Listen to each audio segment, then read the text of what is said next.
Hello, this is James with a new story on my author channel. I hope you enjoy my story. Don't forget to like and subscribe to the channel. The shattering of the doorframe was instantaneous, but the chilling echo of his words, "My deception is over, Arya. Put your hands behind you," would reverberate in my life long after the splinters settled. I was in the nerve center of a classified conference, the air thick with the hum of secure servers and the faint scent of ozone from the high-tech equipment. 5 high-ranking Pentagon officials, their faces grim and focused, were visible on my monitor, our encryption systems fully active and layered like tactical armor. My identification badge, gleaming with the insignia of a 2-star general, lay next to my headset, a tangible symbol of the reality he refused to see. A real-time military operation, sensitive and critical, was in progress, and I was directing it from a secure government installation a couple of hours from Norfolk. But there he stood, Mark Jennings, a man whose presence had always felt like a suffocating blanket, a retired police captain, and my stepfather. His firearm, a heavy-gauge Glock, was holstered but conspicuous, catching the light as he moved, and a pair of handcuffs glinted ominously in his hand. His face was a congested red, contorted not with anger, but with a terrifying, unshakable certainty. His voice, usually a deep rumble, shook with the conviction of a man about to deliver ultimate justice. He was convinced, beyond any doubt, that he was placing me under arrest. I was too taken aback to form words, not because his presence intimidated me. I had faced down far more formidable adversaries, but because I grasped in that instant the profound, delusional nature of his belief. He genuinely believed I was not who I claimed to be. To him, I was an imposter, a fraud, lying about my position as a general. The top-level clearance, verified through layers of biometric and digital security, the secure communication lines, shielded from the most sophisticated cyber threats, the stringent protocols I had dedicated my entire adult life to mastering, embodying, and sometimes even writing. None of it mattered. To him, I remained the ambitious, perhaps even arrogant, teenager who lacked sufficient humility, the same Arya who had dared to exceed the boundaries he had so meticulously set for me. What he was unaware of, what his rigid mind could not have possibly conceived, was that my silence was not a product of fear or confusion, but of strategic calculation. The very second he secured those cuffs, a countdown of precisely 6 minutes would begin before Protocol Gamma was triggered. Once initiated, the quiet street outside, usually only disturbed by the whisper of the wind through suburban trees, would be swarmed. 5 black SUVs, their windows opaque and intimidating, would converge, disgorging a full military response team. No explanations needed, no questions asked. He was oblivious, locked in his own narrow perception, but he was on the very precipice of learning the truth. My name is Major General Arya Vance, Deputy Director of Joint Strategic Operations, and the man who handcuffed me during a top-secret military call was not just some lawman with a badge. He was my stepfather, about to learn the true weight of the rank he so casually dismissed. I met Mark Jennings at the age of 10, a year after my world splintered. My father, Captain Evan Vance, a man whose laughter was as booming as his presence, had been killed in a helicopter training exercise off the coast of North Carolina. I can still recall the guttural sound of my mother's knees striking the hardwood floor, a sound like a small, final explosion, when the 2 uniformed officers arrived at our home, their faces etched with solemn duty. She did not weep, at least not then. Her tears would come later, in silent, private moments. But a light within her, a spark of vivacity that had always defined Helen Vance, seemed to extinguish, leaving behind only the ghost of its glow. For a time, it was just the 2 of us, my mother, Helen Vance, a quiet, resilient woman who worked tireless shifts as an ER nurse in Boise, Idaho, and me. She rarely spoke of her sorrow. Believing silence was a form of strength, but she never failed to attend a parent-teacher meeting or a school science fair. Her presence a silent testament to her unwavering dedication, no matter how utterly weary she was. Then Mark entered our lives.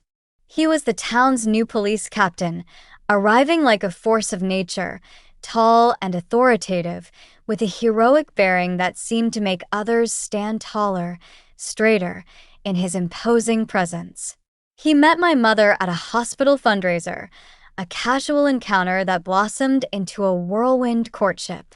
Within 12 short months, they were married, a swift union that left me with a sense of dizzying displacement. Initially, I believed he was the stability we desperately needed, a solid, unshakable presence who could repair a dripping faucet with a practiced hand and enter any room with an air of complete, undeniable ownership. Yet even at 11, a subtle unease began to prick at my nascent intuition. Mark disliked being questioned or contradicted. His jaw would tighten, and his voice would subtly change, growing colder if I asked why too many times. He valued obedience far more than he valued curiosity, a trait I possessed in abundance. When I shared my dream of joining the army like my father, of wearing the uniform and serving a cause greater than myself, he offered a smile. But it was the dismissive, patronizing kind adults reserve for a child's audacious, impractical declarations. "Soldiers take orders, Ari," he'd said, ruffling my hair with a hand that felt oddly heavy. "You'd spend all your time trying to rewrite the regulations instead of following them." I accepted his remark not as a criticism, but as a dare, a gauntlet thrown down. I threw myself into my studies with a fierce, almost obsessive dedication, making the honor roll every semester and joining the math club, where logic and problem-solving offered a comforting refuge. The day I turned 14, feeling a surge of defiant pride, I enrolled in JROTC. Mark attended one of my drill meets, standing on the sidelines with his chest puffed out, and declared to anyone within earshot, "That's my girl. She'll probably outrank me someday." The small crowd chuckled politely, and so did he, but his tone didn't convey pride. It felt more like a warning, a veiled challenge issued to the universe. By the time I received my acceptance letter to the National Military Academy, a pristine envelope that felt like destiny in my hands, my mother was in tears of quiet joy. Mark was not. Instead, he asked, his voice laced with a skepticism that stung, "Are you sure you're not getting in over your head, Aria?" I departed for the East Coast 6 weeks later, leaving behind the small-town life and the shadow of his expectations. It was the last time he ever called me kiddo. The academy was not a fantasy. It was its own brutal form of battlefield. You either acclimated, adapting and hardening yourself, or you washed out, sent home with a broken spirit. I acclimated. The discipline, the physical rigor, the relentless mental challenges, they forged me, sharpening my intellect and strengthening my resolve. 4 years later, I graduated in the top 8% of my class, a distinction that felt like a quiet triumph, and was commissioned as a second lieutenant in Army logistics. By 26, my command of complex systems was such that I was coordinating convoys across 3 continents, orchestrating the movement of critical supplies through perilous landscapes. By 30, I was briefing 2-star generals on strategic resource management in both overt and highly covert operations, my mind untangling complex logistical puzzles with quiet precision. I moved between units like a phantom, perpetually in motion, perpetually learning, my reputation preceding me as someone who could adapt, innovate, and execute. My superiors recognized my unique aptitude and transitioned me from logistics to counterintelligence strategy, a clandestine world where my sharp intellect and analytical prowess were deemed far more valuable than my physical presence on the front lines. But I stopped sharing these milestones with Mark. It was no longer just the condescending glares, the subtle snubs. It was the insidious nature of his questions, which stemmed not from genuine interest or paternal pride, but from a deep-seated, corrosive suspicion. "So, what exactly is it you do now, Arya?" He'd prod during rare family dinners, his eyes narrowed. "Still fighting wars from behind a keyboard? Or are they just promoting anyone who can fill out a form correctly these days?" At first, I dismissed it with a polite, strained laugh, telling myself he was only teasing, that it was his old-fashioned, boorish way of showing affection. But the higher I climbed, the more he appeared to resent my success, as if my achievements somehow diminished his own. When I was promoted to colonel at 37, my mother, her face beaming with pride, hosted a small celebratory dinner, a rare moment of genuine warmth in their home. Mark arrived late, carrying a half-empty bottle of cheap bourbon, and proposed a toast. "To Arya," he announced, raising his glass with a mocking grin, "for getting promoted faster than anyone I've ever known. Must be some kind of diversity initiative they've got going on these days." The few guests chuckled uncomfortably, and the air thickened with unspoken tension. I made my excuses shortly after dessert, the bitter taste of his words lingering long after the food. From that day forward, I compartmentalized my professional life with surgical precision, especially after being recruited for a highly classified joint task force whose operations touched the deepest corners of national security.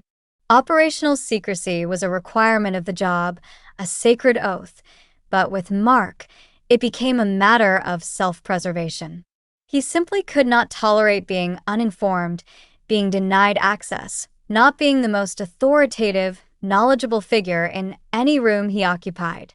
I still recall the first time I told him a direct, unambiguous lie. He had questioned why I was flying to the capital on a weekend, his gaze probing. "Just a training exercise," I said, my voice carefully modulated. "Nothing important, just standard protocol." In truth, I was briefing a Senate subcommittee under deep cover, discussing vulnerabilities in global intelligence networks. He didn't need to know the reality, because I had already come to a stark, chilling realization. The less he knew, the less harm he could inflict, the less ammunition he had to undermine me. It was only meant to be for 6 weeks. A major pipe had burst in my condominium in Norfolk, disabling half of the electrical grid and rendering it uninhabitable. I was in the midst of coordinating a classified strategic transition plan, a role that was remote capable but demanded high-level security clearance and an absolutely secure environment. I needed a secure, quiet location immediately. The Army offered several pre-vetted options, but my mother intervened first, her voice full of a gentle concern I couldn't refuse. "Just come stay with us," she offered over the phone. "The guest room is hardly ever used. Mark is home most of the time now that he's retired, but he'll keep out of your hair, I promise." That, as it turned out, was wishful thinking of the highest order. I hadn't shared a home with Mark Jennings in more than 15 years, and the thought of 6 weeks under his watchful eye was daunting, but it seemed manageable, a temporary inconvenience. Furthermore, the house was located within a secure housing community for officers in Richmond, a gated enclave that offered a layer of inherent security. With a few portable systems and encrypted communication channels, I believed I could work without interruption, a phantom in my own childhood home. I arrived on a Monday afternoon, the early autumn leaves just beginning to turn russet and gold. My mother welcomed me with a steaming bowl of homemade stew, its comforting aroma filling the air, and neatly folded towels on the freshly made bed. Mark offered a curt, almost imperceptible nod from his well-worn recliner in the living room, remote in one hand, a police scanner murmuring softly from his phone in the other, a constant, low-level thrum of surveillance. I established my workstation in the guest room, my former bedroom.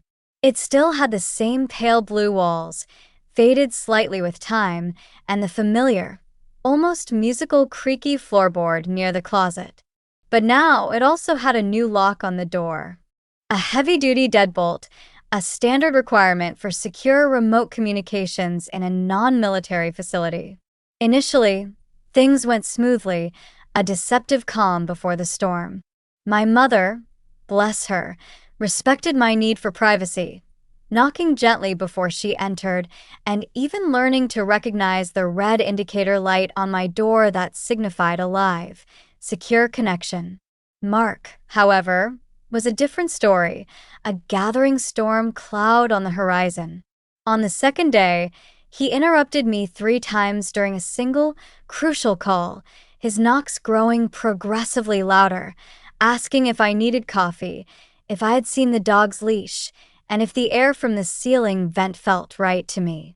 On the third day, I could sense his lingering presence just outside my door while I briefed my regional team on a delicate intelligence operation. I could see his long shadow pacing back and forth beneath the door, a silent, predatory rhythm. When I finally emerged, my shoulders stiff, to get a glass of water, he asked with forced, almost sarcastic casualness, "Another one of those video calls with your reading group, Arya? What's the book this week? War and Peace." I managed a tight, polite smile. "Just a work call, Mark." He cocked his head, his eyes narrowed in suspicion. "Your mother says you work in logistics. Seems a bit excessive to need military-grade privacy for managing inventory, don't you think?" I didn't dignify that with a response. The issue with men like Mark is that they aren't seeking genuine answers.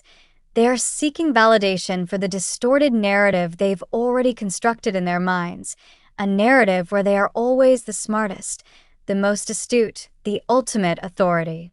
Later that evening, a cold dread crept over me when I discovered the lid of my issued government laptop was slightly ajar, not fully closed as I had left it. The security logs, meticulously maintained by the system, showed it had been accessed and moved. I chose not to confront him, knowing it would only escalate his paranoia. Instead, I updated all my passcodes, enabled biometric security for my most sensitive files, and further restricted the already limited flow of information I shared with my mother. But I should have anticipated it. For a man whose entire identity was built on control and authority, being kept in the dark was not just an inconvenience. It was an unbearable, unforgivable affront. By the end of the second week, his behavior had escalated from passive aggression to outright surveillance, a chilling, deliberate campaign.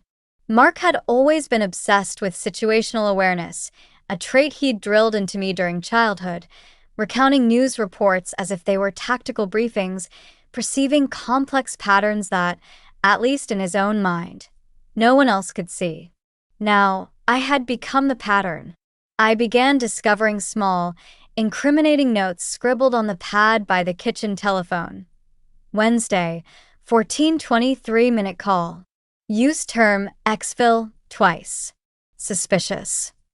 In the garage, hidden beneath a stack of old newspapers, I found a piece of paper with names from my contact list, phonetically close but glaringly misspelled. Armstrong, Russo, Lieutenant Colonel Jarek. He was meticulously logging my activities, compiling a dossier against me, his own stepdaughter. When I confronted him gently, trying to maintain a semblance of control and calm, "Hey, Mark, could you please stop listening outside my door? It's disrupting my concentration." He didn't even bother to deny it. He met my gaze with an almost smug indifference. "I'm not listening," he stated flatly, his voice devoid of emotion. "I'm observing. There's a difference." That's when it all clicked into place, the puzzle pieces of his escalating paranoia forming a horrifying image. He wasn't just suspicious, he was building a case against me. He genuinely saw himself as conducting a legitimate law enforcement investigation into my supposed deception. The situation worsened, growing more untenable by the day. During dinner one evening, a friend of his, Deputy Greg Mills, a hulking man with a surprisingly high-pitched laugh, remarked casually over shepherd's pie, "So, how's that special project of yours coming along? Mark, you still looking into that military fraud situation in your neighborhood?" I went rigid, my fork clattering against my plate. My mother looked utterly bewildered, her eyes darting between me and Mark, sensing the dangerous undercurrent. I excused myself from the table, my appetite gone. That night, unable to sleep, I checked the Richmond PD's online portal, a secure site I had some remote access to through my mother's long-standing connection to local emergency services. Mark still had limited access to internal databases, not full privileges, but enough for basic inquiries. To my horror, I discovered he had been using departmental resources to run background checks on my contacts, the very names I saw misspelled on his garage notes. His prime suspect, the target of his misguided crusade, was me.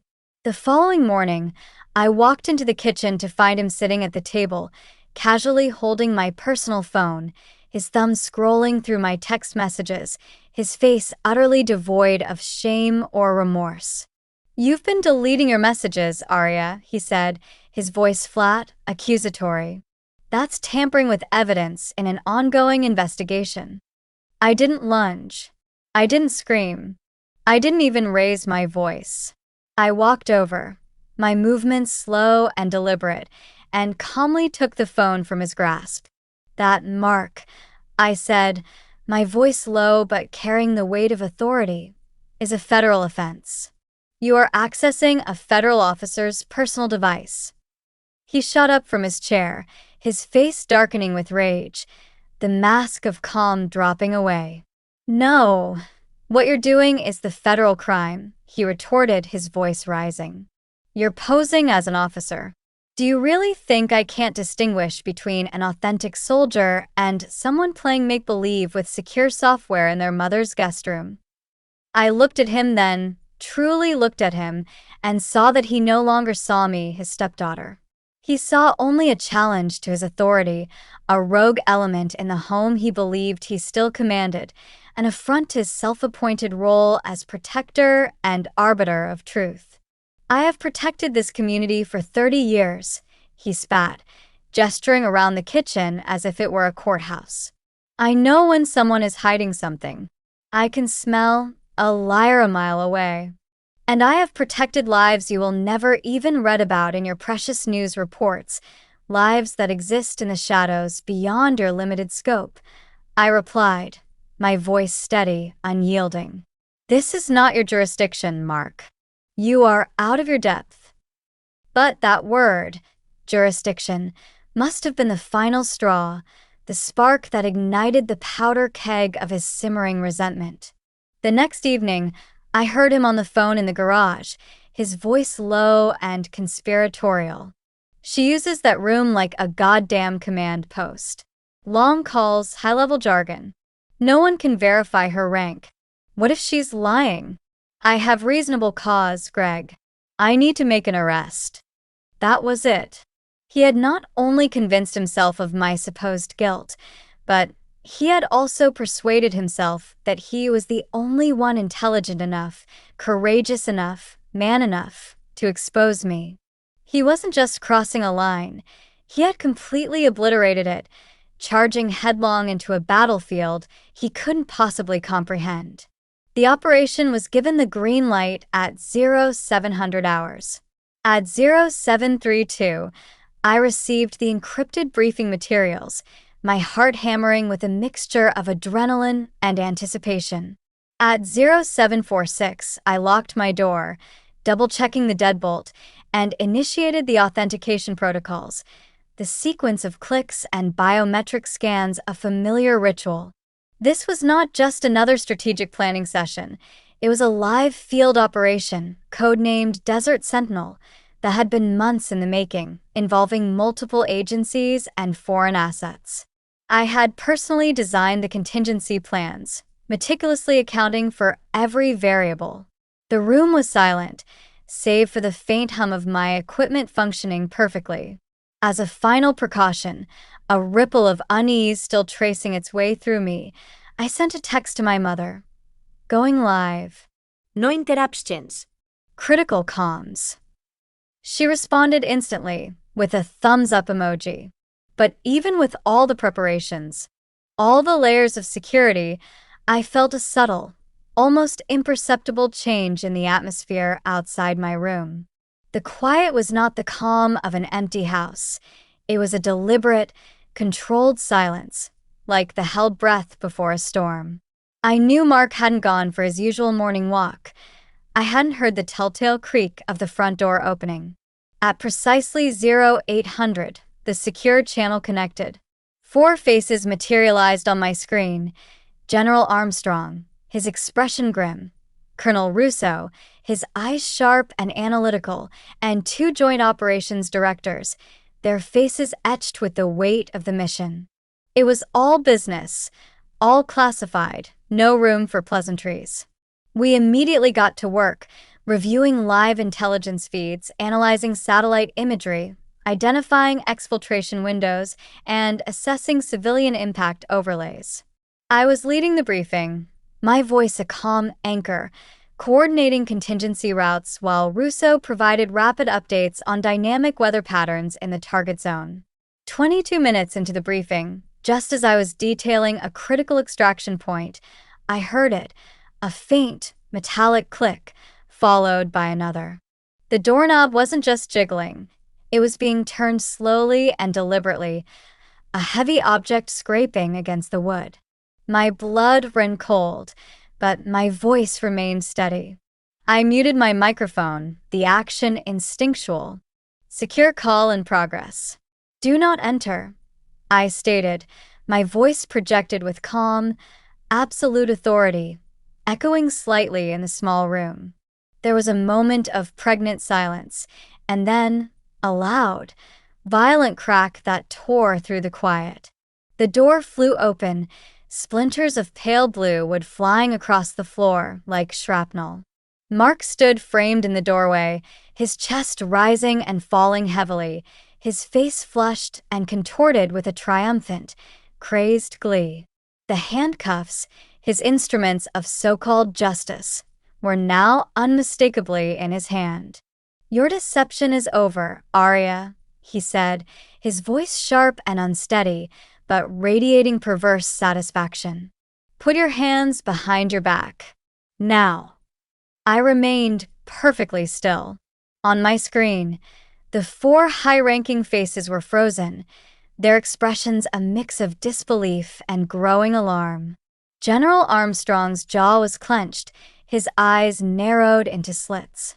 Colonel Russo's hand moved, almost imperceptibly, towards something just out of frame, a security button, a sidearm. General Armstrong, I said, unmuting my microphone with a clear, deliberate purpose, my voice echoing in the now shattered piece of the room. Protocol Gamma is now in effect. Please confirm. He gave a single, decisive nod, his gaze locking with mine, a silent agreement passing between us. Confirmed, General. Security response is en route. ETA 3 minutes. The screen went black as the secure connection was abruptly terminated, the emergency protocol activated. Mark took a step closer, his bravado seemingly untouched by the sudden termination of the call. You think that's going to scare me? He sneered, a derisive laugh escaping his lips. You've got a bunch of fake generals on a video call and some encryption program, and you think that makes it real? I've handled cases just like this. Stolen valor, identity theft. Hell, I arrested a guy last year who called himself Commander, complete with a fake badge he bought online. Mark, I said, rising slowly from my chair, my movement deliberate, controlled. You need to leave this room immediately. You are escalating this situation beyond your comprehension. He seized my wrist, his grip surprisingly strong, driven by adrenaline. You are impersonating a federal officer, using government communication channels, and harboring encrypted intelligence, he spat, his face inches from mine. That is felony-level fraud, Arya. And I'm making a citizen's arrest.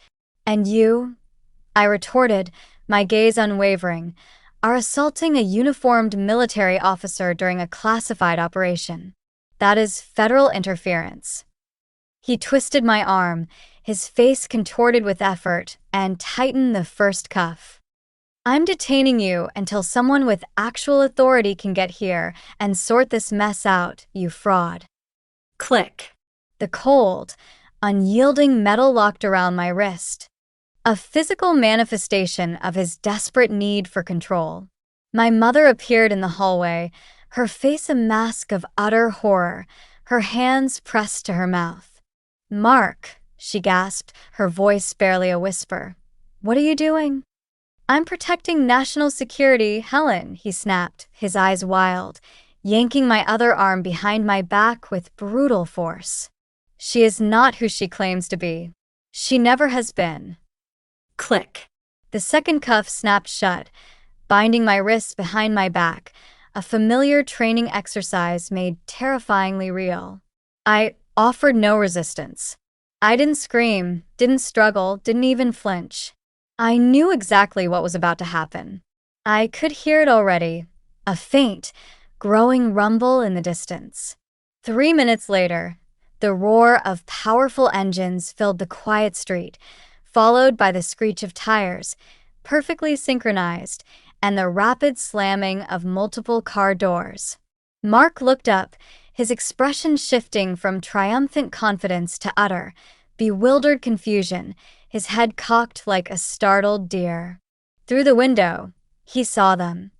5 black SUVs, their polished surfaces reflecting the morning sun, arrayed like a silent, formidable phalanx. Doors opened in unison and tactical boots, heavy and precise, hit the pavement with a rhythmic thud. He stumbled back towards the wall, his eyes wide. "This is some kind of trick," he muttered, his voice barely audible. "A setup. You called them, didn't you?" Heavy footsteps pounded up the front walk, moving with practiced efficiency. A loud, commanding voice boomed, cutting through the morning stillness. "United States military. Open the door." My mother, her face pale, rushed to unlock it, her hands trembling. "Helen, don't," Mark began, but it was too late. They entered swiftly, a smooth, controlled unit of 9 armed personnel, their weapons holstered but visible, ready for immediate deployment. The lead officer, a tall, imposing man with an air of absolute authority, spoke, his voice calm but unwavering. "Sir, step away from Major General Arya Vance immediately." Mark blinked, his mind struggling to process the words, the reality. "What?" he stammered, his bravado deflating like a punctured balloon. The officer repeated, his voice unwavering, devoid of any doubt. "You are currently restraining the Deputy Director of Joint Strategic Operations, Major General Arya Vance. Surrender the key to those cuffs." Mark's hand began to tremble, visibly shaking as he fumbled for the key on his belt, his movements clumsy and uncoordinated. "No, that's not possible," he mumbled, his eyes darting between me and the officer. "She works in logistics. She pushes paper. She's a liar." The officer advanced, his expression stern, his patience wearing thin. "That was her cover identity. You have just compromised a Level 1 classified briefing and unlawfully detained a 2-star general during an active federal operation. Surrender the key. Now." With a final, desperate fumbling, Mark located the key and unlocked the handcuffs, the metal clinking softly as they fell away from my wrists. The moment they dropped, 2 officers flanked me, their movements gentle but firm, guiding me to my feet and shielding me from Mark. "Are you injured, General?" one asked, his voice respectful. "Negative," I replied, flexing my wrists, the faint red marks already appearing. "But I expect him to be processed accordingly for his interference." As they began to secure the room, methodically inspecting my equipment and the shattered door, my mother stood frozen by the doorway, watching in stunned silence as these armed, coordinated professionals addressed me not as her daughter, not as a child, but as General, their deference absolute. Tears welled in her eyes, tears not of sorrow, but of an overwhelming, disorienting realization. Mark just stood there, his jaw slack, his face ashen, his shoulders slumped in utter, devastating defeat. His entire carefully constructed narrative, his lifelong conviction of his own superior judgment, had been shattered into a million irreparable pieces. The handcuffs hadn't even been sealed in an evidence bag before Mark began his desperate defense. "I didn't know," he repeated over and over, his voice thin and reedy, a shadow of its former booming self. "I thought she was faking it. I thought she was lying." But that was precisely the core of the issue. He didn't know because he had never bothered to genuinely ask, never listened, never sought to understand. He thought because he could not fathom, could not permit, a reality where I was more than he allowed me to be, more than he could control. That evening, I was debriefed at a secure facility 40 miles outside of Richmond, a sterile, silent place humming with unseen power. The command team, led by General Armstrong himself, had already completed their preliminary assessment of the breach. My emergency protocol had functioned precisely as designed. The operation, Desert Sentinel, was temporarily halted, but no sensitive data had been lost, no lives jeopardized. Mark, in the meantime, was transferred to military custody for his egregious interference with a classified federal operation, his blatant misuse of law enforcement authority, and the unlawful detainment of a ranking officer. He was now under a full federal investigation, his career and reputation irrevocably ruined. I made a firm request that his case be handled through internal military intelligence channels, not to shield him from consequences, but to protect my mother from the public humiliation and media frenzy that a civilian court case would undoubtedly bring. I knew the devastating emotional impact this would have on her, compounding the shock she was already processing. When they brought Helen Vance to the facility, accompanied by a sympathetic, silent military chaplain, she entered as if she feared the very ground would give way beneath her feet, her steps hesitant and unsure. "Aria," she whispered, her voice fragile, her eyes wide with a fragile disbelief. They're calling you General. A 2-star general." I nodded, my heart aching for her. "That's my rank, Mom. I've held it for nearly 2 years." Her face crumpled, a mask of bewilderment and pain.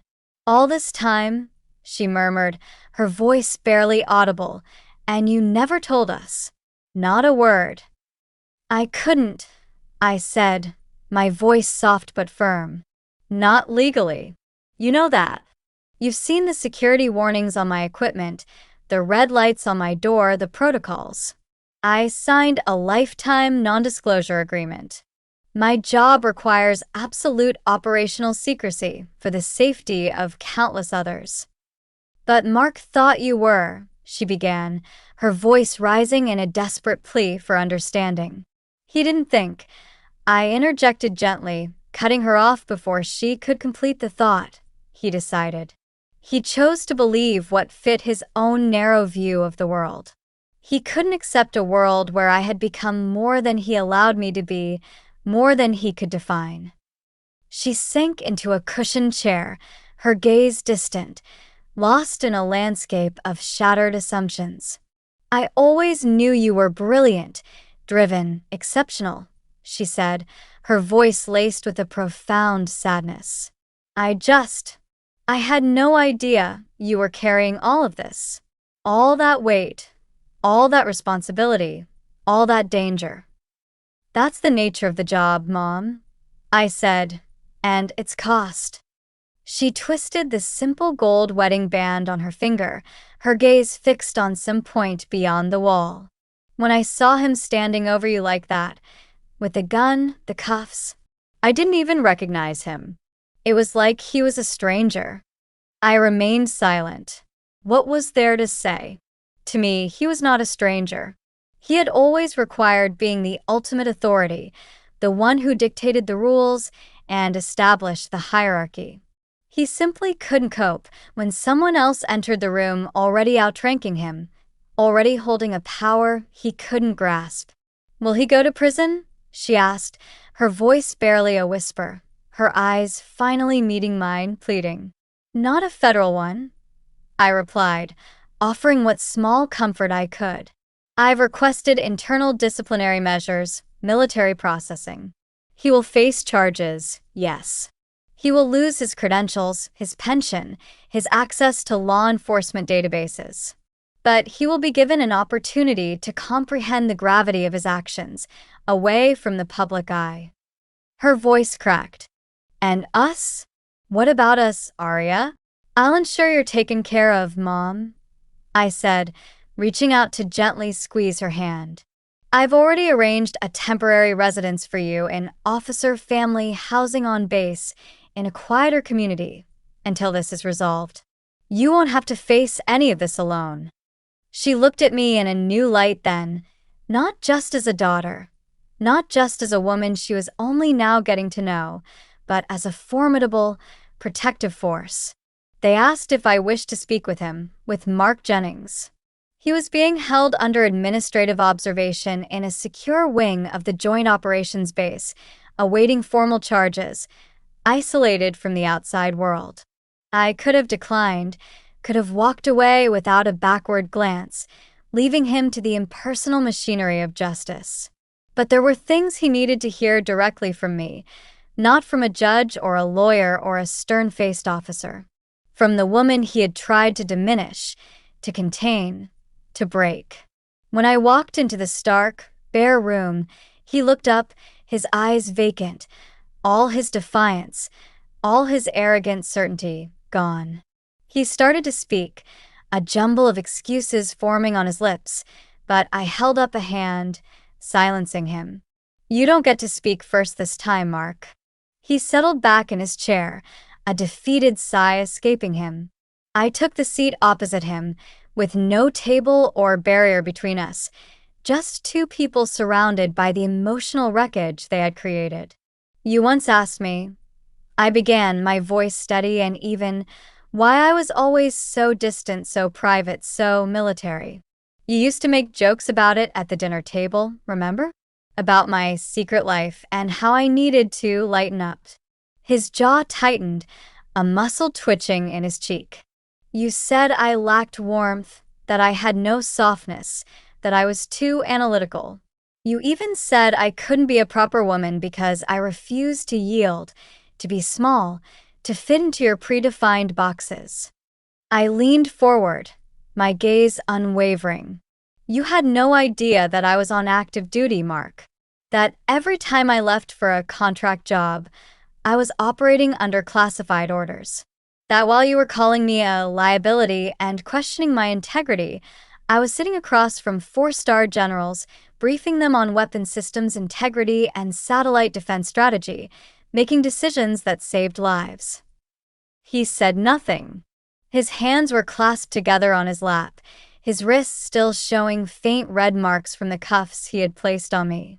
"You didn't just doubt me, Mark. You actively tried to shrink me, to make yourself feel larger by cutting me down. You were building a case against me because my existence challenged your control." Finally, he spoke, his voice barely a whisper, hollowed out. "I was scared, Arya. I saw those text messages with someone named Commander Bryant. I thought you were involved in something illegal, playing a part, getting in over your head. And then when I asked Helen, she didn't know anything either. You had all this power, all this secrecy, and you never said a word. You were scared, I corrected gently but with absolute precision, that I possessed something you couldn't control. You were scared of a woman who outranked you in every sense of the word, and you hated it. He didn't deny it. I'm not angry anymore, Mark, I told him, looking at him with a strange sense of detachment. I'm not even hurt. That part of me, the part you used to label as fragile, is no longer yours to break. It was hardened by the very forces you tried to deny. He swallowed hard, his atoms apple-bobbing. You won't be sent to prison, as I requested internal disciplinary measures. But you will never work in law enforcement again. Your credentials will be revoked, your pension will be severely impacted, and your record will forever reflect this incident. He looked up, meeting my eyes for the first time with a flicker of something akin to genuine confusion. Why didn't you destroy me, Arya? You could have. I stood, the air in the small room suddenly feeling too constricted. Because I didn't have to, I said, walking towards the door. You did that to yourself the moment you pointed that weapon at me in my own home. The moment you chose your warped perceptions over reality. As I reached the door, my hand on the cool metal, he called out, his voice desperate, "Does Helen still love me?" I paused, my back to him, but did not turn around. She's figuring out who she is without your voice in her ear, Mark. Perhaps you should give her some space, something neither of you ever gave me. And with that, I departed, leaving him alone with the shattered remnants of his certainty. 2 weeks went by in a blur of debriefings and paperwork. The investigation wrapped up swiftly, and the administrative board accepted my formal testimony, along with the evidence from my secure systems and the officers on site. Mark Jennings was officially dismissed from his position at the Sheriff's Department and was permanently barred from any form of government service, his name a stark, cautionary tale in the annals of misguided authority. It was not an act of vengeance. It was an act of clarity.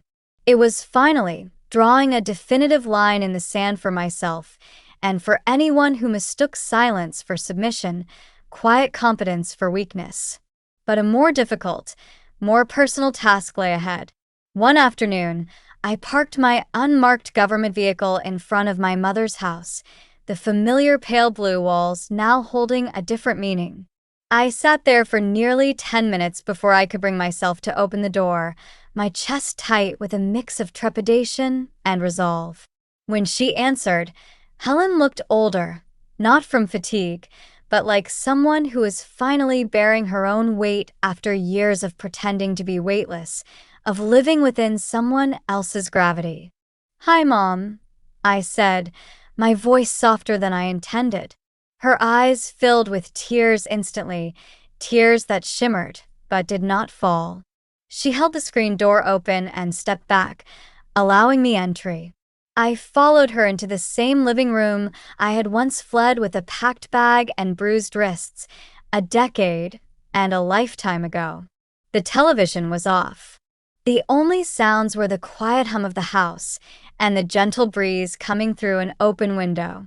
She perched on the edge of an armchair, her hands clasped tightly in her lap, and looked at me as if she didn't know where to begin, a lifetime of unspoken words hanging in the air. "You are protecting national security," she finally whispered, her voice laced with a profound, newfound awe. "And I didn't even know what you did for a living. I thought you were just bouncing between temp jobs or something." "I know," I said softly, allowing her the space to process. "I thought the military was what broke you," she confessed, her gaze fixing on mine. "But it's what saved you, isn't it? It made you strong." I nodded, a small, genuine smile gracing my lips.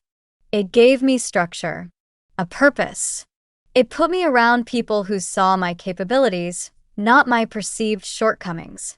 It showed me what I was truly made of. She wrung her hands, a familiar gesture of distress. "Arya, I didn't protect you from him. That is something I will have to live with. I allowed him to belittle you for years, to undermine you.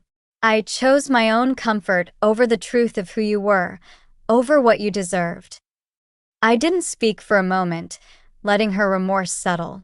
Then I said, "It wasn't your responsibility to fix what he had broken, Mom. He broke himself. But it was your responsibility to see it, to acknowledge the truth." She looked down at the floor, a single tear finally tracing a path down her cheek. I leaned back on the sofa and let out a long breath, a releasing of years of suppressed emotion. "I don't want to go back to the relationship we had, Mom," I said carefully, choosing my words with precision. "But I am willing to build something new.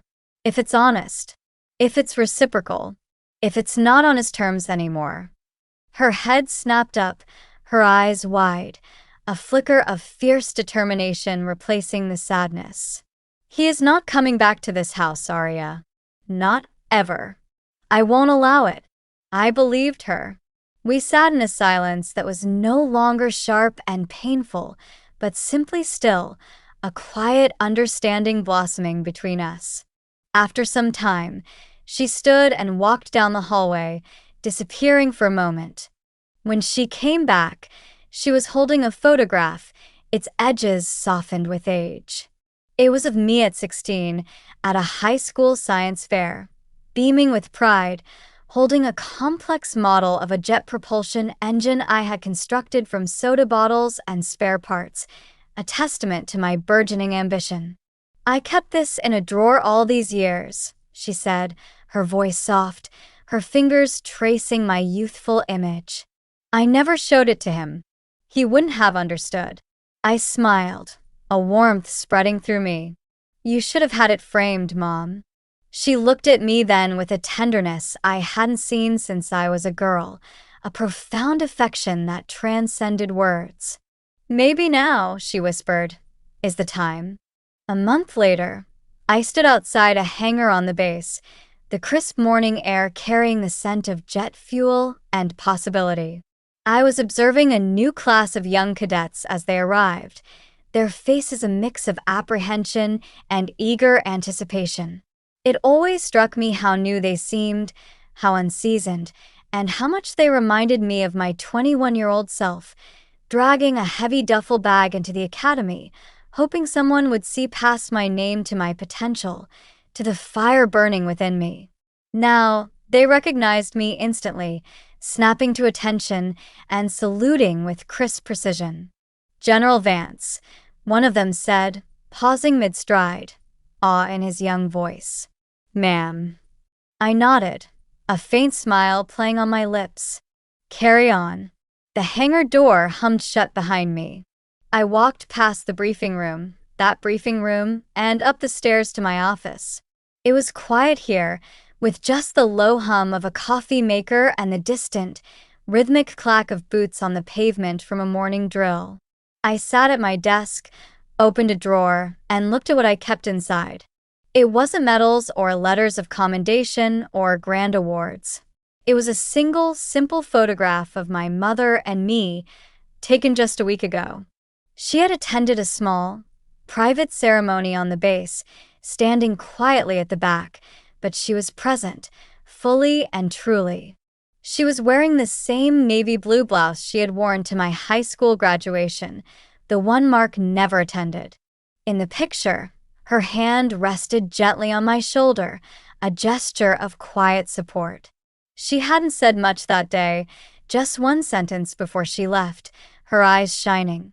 "You became everything he said you could never be, Arya." I looked at that photo now and took a deep, steadying breath, the weight of her words settling over me like a comforting mantle. She was right. Mark Jennings tried to define me with a pair of handcuffs, to literally bind me to his narrow, controlling vision. He wanted me contained, silent, obedient, and afraid, a testament to his own imagined authority. But he never understood how to deal with a woman who didn't require his permission to be powerful. He thought I craved his approval, his validation. What I actually needed was distance, time, and a mission that was far more important than his fleeting opinion ever could be. Some nights, especially when the silence of the base is profound, I can still hear his voice in my mind. Don't embarrass this family again, Ari. Don't get in over your head. But then, I remember the voice that ultimately silenced his, the voice that cut through his bluster with the cold steel of truth. It wasn't loud or angry. It was Commander Bryant, after they had removed the cuffs, looking Mark directly in the eyes, his voice steady and unwavering, stating, "Sir, you have just detained a 2-star general, a deputy director of Joint Strategic Operations. This briefing is over, and so is your access." He was escorted off the base in silence, a man stripped of his perceived power. No shouting, no theatrics, no dramatic struggle. Just consequences, the kind of consequences men like him, who rely on intimidation and bluster, never expect. That's the thing they don't tell you about true power. It doesn't always arrive with a shout, with a grand declaration, or with a display of physical force. Sometimes, it manifests in silence, in stillness, in refusing to flinch when they call you names or offer you doubt disguised as concern. Sometimes, it comes from walking back into your childhood home, not to apologize or to prove a point, but simply to show that you survived, that you thrived, and that you are not looking back. I never asked to be a symbol, but perhaps that is what I have become. For the girls who are told they are too loud, too much, too difficult. For the daughters excluded from the rooms where the decisions are made. For the women told they don't have the look of leadership. Let them continue to say it. In the meantime, I have a new class to brief, and I don't need anyone's permission to stand at the head of the room.